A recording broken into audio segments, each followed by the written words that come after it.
Attention pour le départ de ce prix des bananiers. Donc, le numéro 4 est en non partant. Et les voilà partis pour ce prix des bananiers. Les deux chevaux du premier poteau, c'est-à-dire le numéro 1, Burning Joko, ainsi que le numéro 2, Hussein Royal, ont toujours la tête. On est là également aussi. On se rapproche avec un cheval, avec M. Edmond Longeron. Ce cheval, c'est le numéro 3 qui est Elodie Tartifume. Donc, course où il y a 3 partants, c'est un parcours de longue haleine. On rappelle qu'il y a 3 tours de piste à faire. Donc, il faut garder une poire pour la soif. C'est le 2 qui se dévoue pour mener ce peloton familique. Mais c'est toujours le 2 qui mène. On est à l'arrière-garde avec un des chevaux en vue, c'est-à-dire Ubuquet. Ubuquet qui reste sur une victoire lors de sa dernière course. Et c'est drivé par la cravache, le Sulky en 2017 qui va se succéder à lui-même car il a une grande avance. Il compte 9 victoires depuis le début de la saison. C'est M. Jean-Luc Longeron, son peu suivant, 4 victoires. Donc il est d'ores et déjà Sulky d'or pour chez les galopeurs. C'est une autre histoire car il y a 3 jockeys qui peuvent remporter la palme. Donc c'est toujours le numéro 2 qui depuis le départ à la tête. Il est pisté comme son nom par le 3 maintenant qui est Olé Tartifume. On retrouve le numéro 1 Burning Joko et le grandissime favori Ubuquet qui reste sur une victoire ferme la marche. Au milieu de la ligne d'en face, on est en cercle-fil, c'est-à-dire le numéro 2, 3, 1. Les positions n'ont pas changé. Le numéro 5 n'a pas encore recollé au basque de l'avant-dernier, c'est-à-dire Burning Joko. Pour sortir une première fois du tournant de la ligne d'en face, c'est toujours le numéro 2 qui a l'avantage depuis le départ. Il se dévoue pour mener ce peloton familique, mais c'est le numéro 3 qui le suit, qui le piste, qui mène une course d'attente. Le numéro 1, Bernin Joko, et on ferme la marche avec le numéro 5, Ubiquet, qui attend son heure.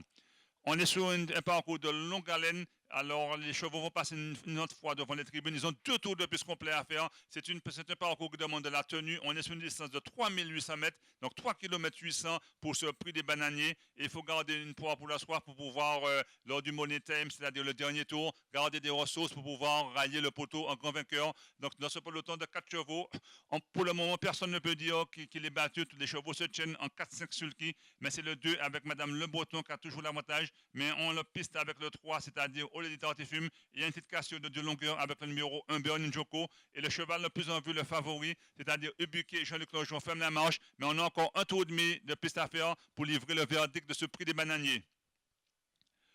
Pour aborder le deuxième tournant de la ligne d'en face, c'est le numéro 2 qui mène, son driver l'a tendu pour pouvoir le solliciter. Et il prend tout de suite 2-3 longueurs d'avance sur le 3, Olé Tartifume. Le 1 essaie de réagir et le grand favori, le 5, Ubiquet, n'a pas encore pu recoller, mais il n'y a aucun cheval hors course.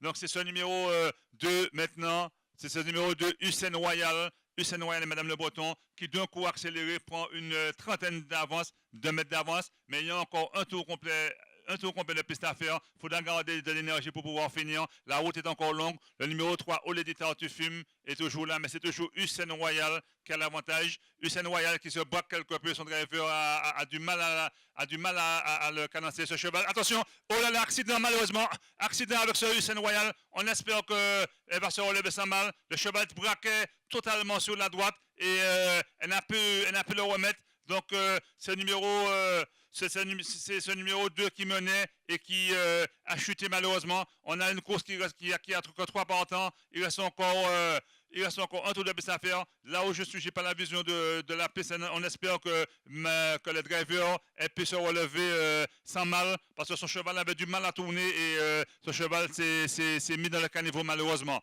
Donc, c'est le 3 qui mène. En deuxième position, on a le 1, Burning Joko. Le numéro 5, c'est-à-dire Ubiquet. Donc, on espère que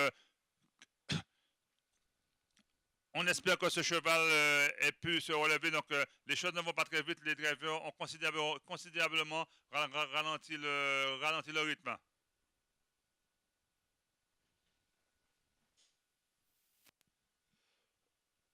Au milieu de la ligne d'en face, c'est toujours le numéro 3 qui a l'avantage. Le numéro 1, c'est-à-dire Burning Joko. Le numéro 5, ferme la marche. Donc on espère qu'on a que le cheval qui s'est braqué sur la droite et puis sortir de la piste. Je ne sais pas quelle est la décision des commissaires si la course est neutralisée car les drivers ont tendance à reprendre énormément.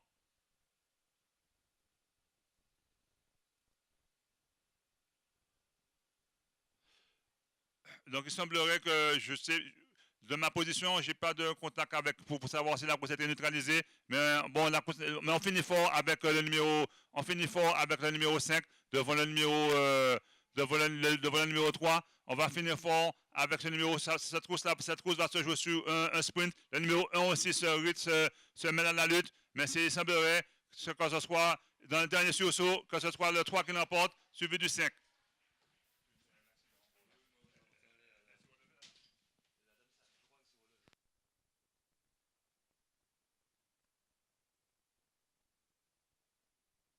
Pour voir la chute, mais le cheval qui a accéléré d'un coup, qui s'est braqué, son driver n'avait plus les manettes pour pouvoir le diriger. On espère que ça a pu se relever, non sans mal.